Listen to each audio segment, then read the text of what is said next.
We actually have both of these machines set up to run these. This one actually makes the 0 MOA, 34, 35, 36.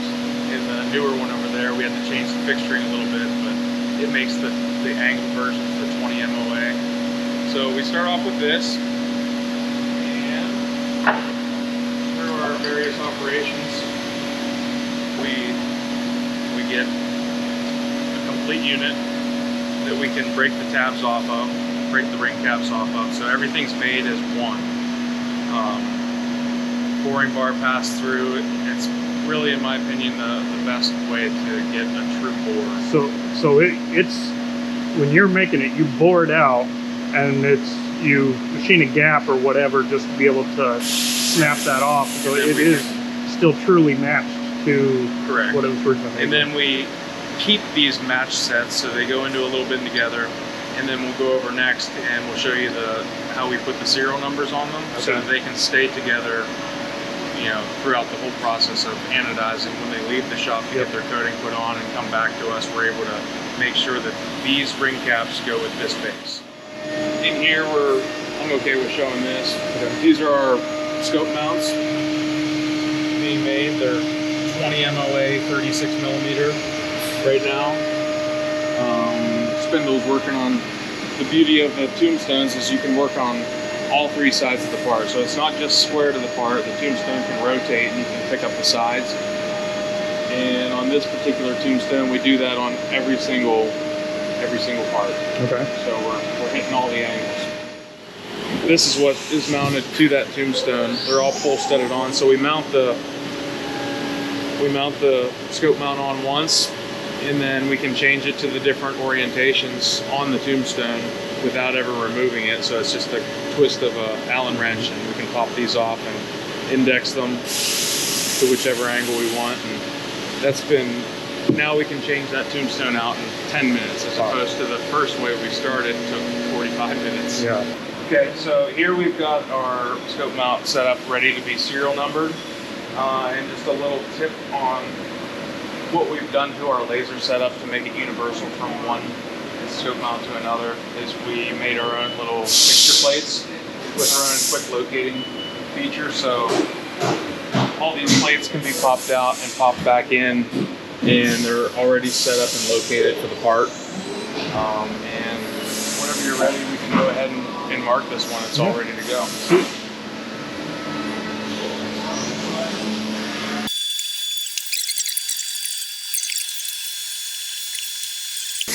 Okay, so that one's done.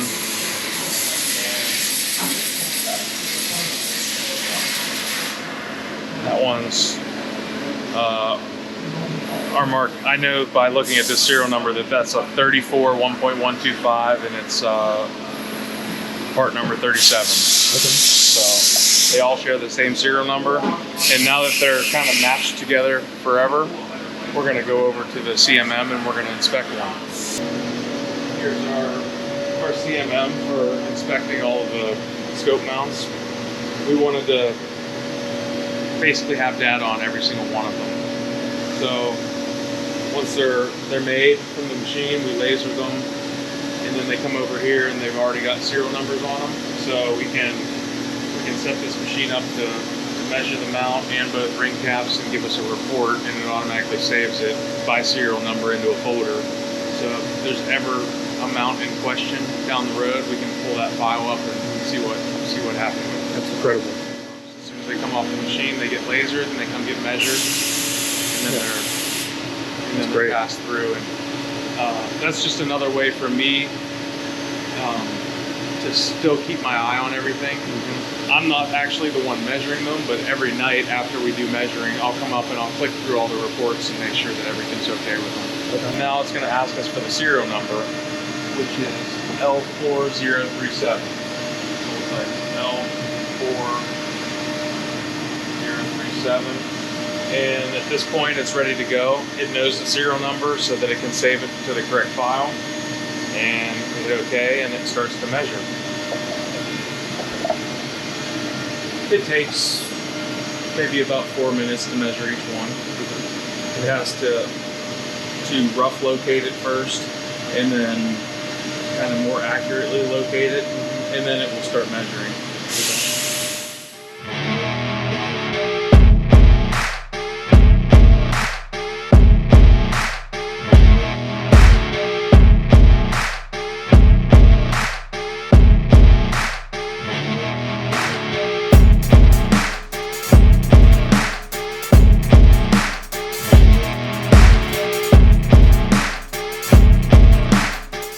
Yeah, this is our scope mount that we just walked you through the process of making.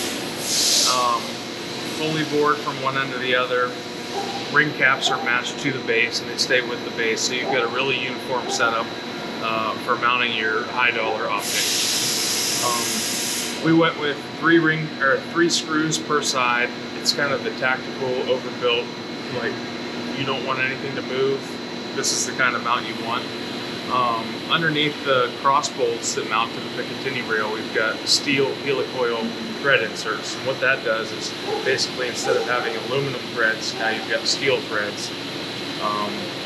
It just they kind of compress into the aluminum. Yeah, to so we drill give you more bite, right? Drill and tap oversize, and then you put these inserts in, and now you've got steel threads. So Okay. steel on steel.